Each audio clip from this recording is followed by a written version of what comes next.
Here I am in the former The Fix location, which was a coffee shop right here. Mid-May 2010, I was in line to get a coffee. A production manager who worked on films in town named Holly approached me and asked if I was interested in having an interview to work as a production coordinator on the next feature film by the director Guy Maddin. I was interested, but after having been laid off twice in one day a few months prior, and wasn't feeling very good about myself, and also having been fired from a few film sets as well. And I just told her, Holly, that sounds great, but just so you know, I'm a complete disaster. Don't worry about it. I'll keep you in check. I just need a right-hand man. It'll be all good. Okay. It seemed that things were going quite well when I started working here on the set. This is where it was filmed. So the office was right here, and there were dressing rooms there, and the set was like further back in this building. My desk was actually right behind this door, right over there. Things went by smoothly, like flying in actors and crew. The only thing that really annoyed me was the fact that in the craft services room, aka the kitchen, which is just on that side too, the freezer door kept on opening on me. And it wasn't safe, and just really annoying that it would just pop open on its own. This is the hotel where I would pick up the actor Udo Kier almost every morning. When he first came here, Udo was a little bit bewildered by Winnipeg. He was blown away by how quiet it was at night. He's like, "Where are the people?" I told Udo, yeah, it's pretty quiet here at night, especially downtown. Then he said, "It makes me think of the perfect movie. It is of me stalking through the night in downtown Winnipeg, looking for blood. I call it Vampire in Winnipeg." Here I am at the former Eat It location. I once brought Udo Kier to this former health food store. I was paying for a few snacks, and he decided to walk out with a huge brick of smoked Gouda. The cashier turned around and said, "Hey, aren't you going to pay for that?" Udo just stopped, calmly turned around and said, "Don't you know who I am?" and just walked out. So picking up the lead actor, who shall remain nameless, was a different type of person than Udo. I picked him up at this other hotel where he was staying. He took out his flip phone and just took some selfies. Just this really long, awkward silence. The lead actor seemed a little disappointed with the city and just kind of sneered at everything outside the window. He eventually looked at me and said, "You've got to be the skinniest person I've seen so far in this city. Everyone's a huge fatty." Then he looked out the window and saw two overweight women just walking down the street. And then he said, "Look at that. Boom, boom, boom." A few more minutes passed. "You got any African gangs in Winnipeg?" Not that I know of." "Yeah." So here I am in front of Johnny G's, but there were cast and crew who were just having some drinks and snacks here late at night. There was one crew member who was in the art department. He is a filmmaker friend of mine. His name is Scott. He showed up and said, "Hey guys," and okay, Scott is gay, and it's just like, it's not like, I don't know, it's not like he's Rip Taylor or anything like that. But the lead actor saw him and started saying, "Gaydar, Gaydar, Gaydar, Gaydar." And another filmmaker friend of mine, Mike, turned to him and said, "That's enough." And the lead actor turned to Mike, pulled up his arm, and flexed his bicep while looking at Mike right in the eyes. Here I am at the former location of Geo's. Fun fact about Geo's, one of my oldest friends, Craig, was Miss Geo's from 2005 to 2006. He would get me to film his drag shows with my family's camcorder. There was this one show where, before filming, I neglected to take out the tape that was already inside the camcorder. And about a few months later, when my sister decided to revisit my nephew's first birthday, well, you get the idea. It was a very busy night. All of us went to the patio. That's where Udo decided to drag a bunch of chairs in the middle of the patio where everybody was like standing and talking and hanging out. This started pissing off a lot of the other patrons at the bar, as Udo was just like looking around, trying to get some sort of attention, looking at people and posing in the chair, having very loud conversations with our group. Someone from out of nowhere had taken an empty glass and just slammed it right in front of Udo. He got up, just went, "Someone's trying to kill me!" And then he just ran away. The first time when I found myself upsetting Holly was when she asked me to make cherry-colored copies of the script. If you don't know, scripts go through different revisions and they have to be in different colors. Anyway, it was really hard to find cherry-colored paper in the office. And so I bought $45 worth of cherry-colored paper at this store.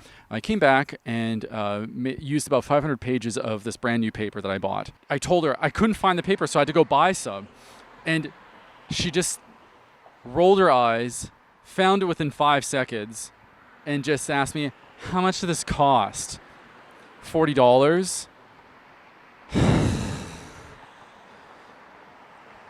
And she just walked away. So one weekend, I was walking down Corden Avenue with my friends Sheena and James, and we saw that Udo Kier was having dinner with the art director Ricardo and Ricardo's wife Marnie right here at this very table. I told my friends, "Hey, I'll introduce you to Udo. It'll be great." We stopped right here and said hi to all three, and I told Udo, "Hey, these are my friends Sheena and James. They're really excited to meet you today, and they wanted to while you're here."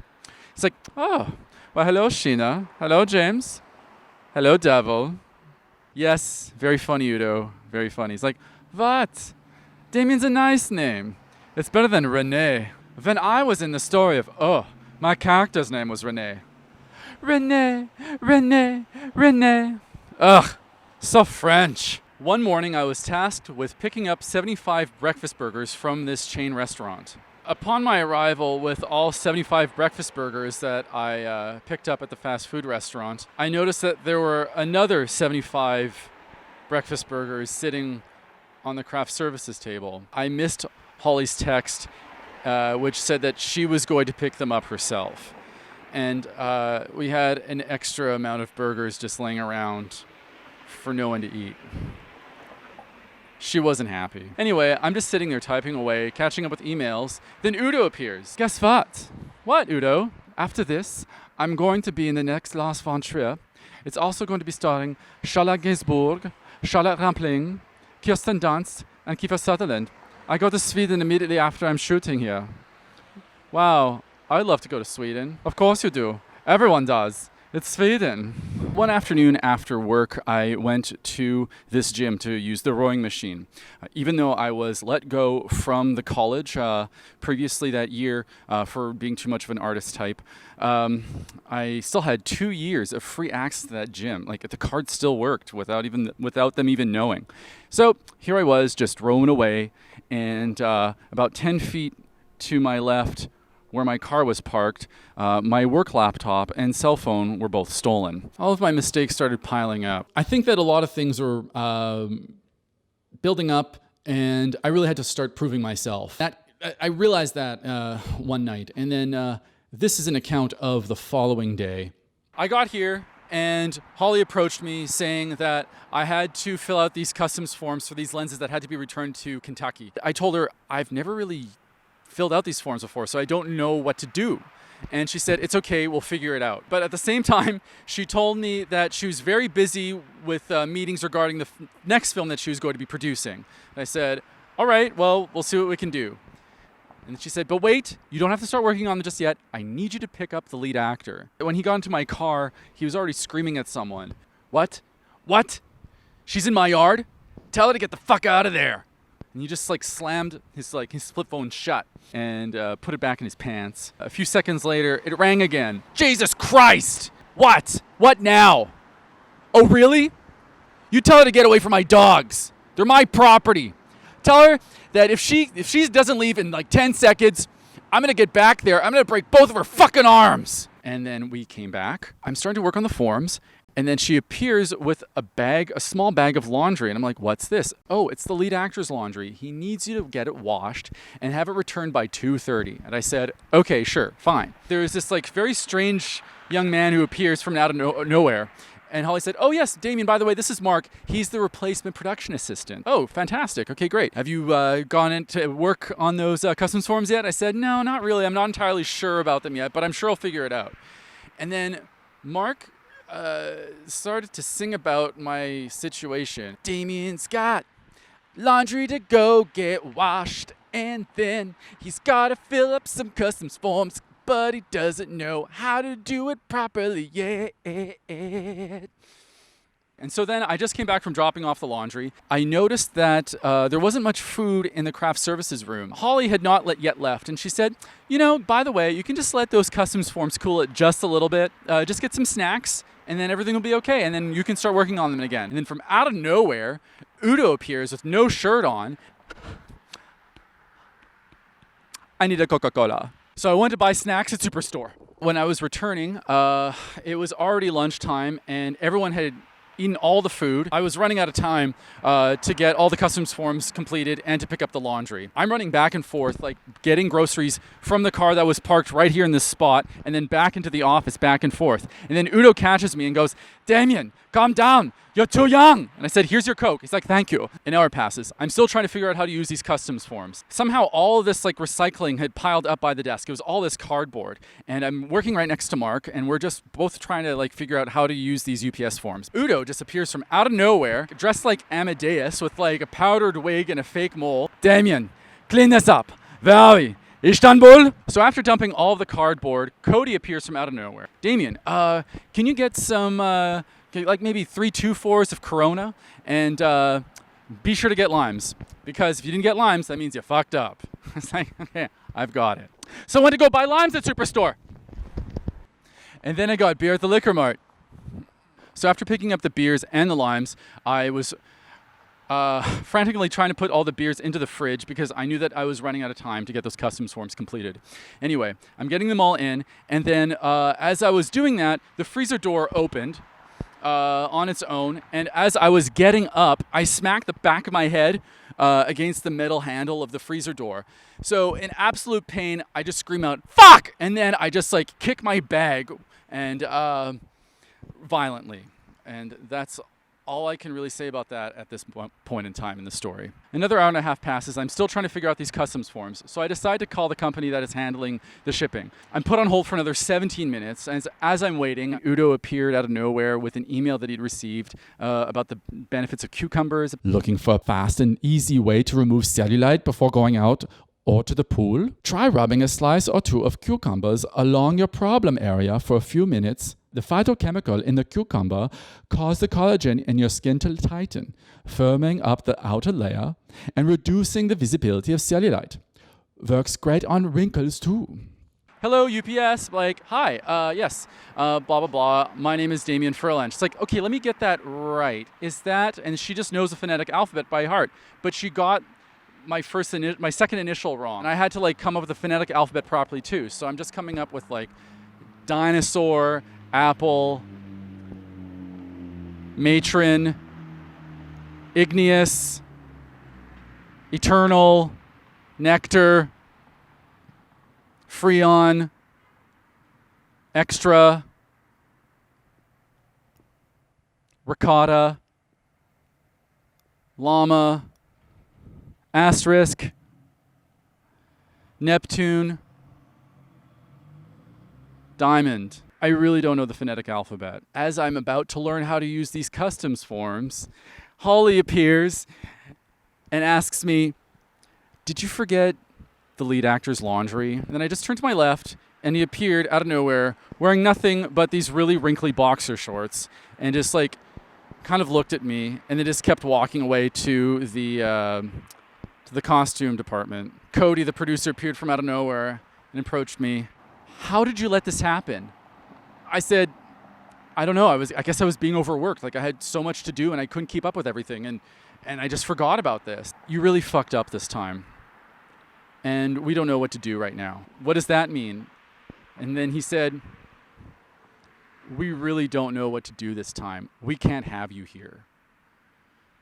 And then he walked away. All I could say was, "But you can't fire me. I'm a volunteer." So here I am in front of Ray and Jerry's. We had to shoot this part on a very different day because it's the only time that my friend Sheena was available to shoot.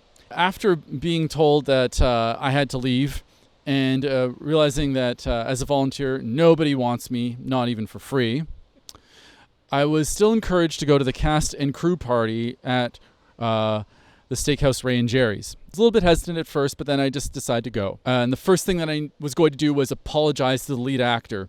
And I walked up to him at the bar and said, I'm really sorry about what happened. I forgot about your clothes, and it was completely my fault, and I just want to let you know that I'm sorry. And he just looked at me and just went like this. And just talked to some cougar. So then I knew that wasn't going to solve anything. And then I just like kind of walked around in a bit of a daze. And then I noticed that Sheena was here because she came with a friend. I was really hungry, so then I ate some of her fries. Oh, and there's this actress, who I think was kind of hitting on me the whole time that she was working on the show. Hi, Damien. Hi, Tatiana. She's like, how are you? I'm like, And then she said, you're daggers. And then she walked away and I never saw her again. And I don't know what daggers means. You live in Toronto. She's from there. I don't fucking know. Okay, anyway. So then I had this burger. That was the first thing I ate all day, and then which like totally knocked me out. I'm about to go and pay with Sheena, and then I noticed that my wallet is missing, and I don't know why. I'm freaking out, and I like emptied my bag 3 times on the floor of Ray and Jerry's going, where's my wallet? Where's my wallet? And then Sheena said to me, don't worry, I'll pay for you, but you owe me. And so feeling like I don't know where my wallet is. I just lost my job. I'm feeling tired. I'm exhausted. So you have to go up to the front counter and pay at this place. That's what you do here. I'm laying my head on the counter going, trying to be funny, but at the same time just like feeling like shit about it. And then I hear right behind me, what's wrong now, Damien? I lost my wallet, Udo. First you lost your telephone, then you lost your computer, then you lost your wallet, then you lost your virginity, and then you lost your mind. Ah! And I never saw Udo Kier ever again. So I'm in a total daze, and then Sheena turned to me and went, I didn't know you lost your virginity. I just turned around and noticed that the director, Guy Madden, was just standing there behind me, holding his debit card, not really wanting to make any eye contact with me. I later found out where my wallet was when I smacked my head on the freezer door, as I had mentioned earlier. I was so angry about it that I just screamed, fuck! And I just like kicked the bag. My wallet was actually inside the bag, flew out of the bag and landed behind the fridge. So at least I found my wallet.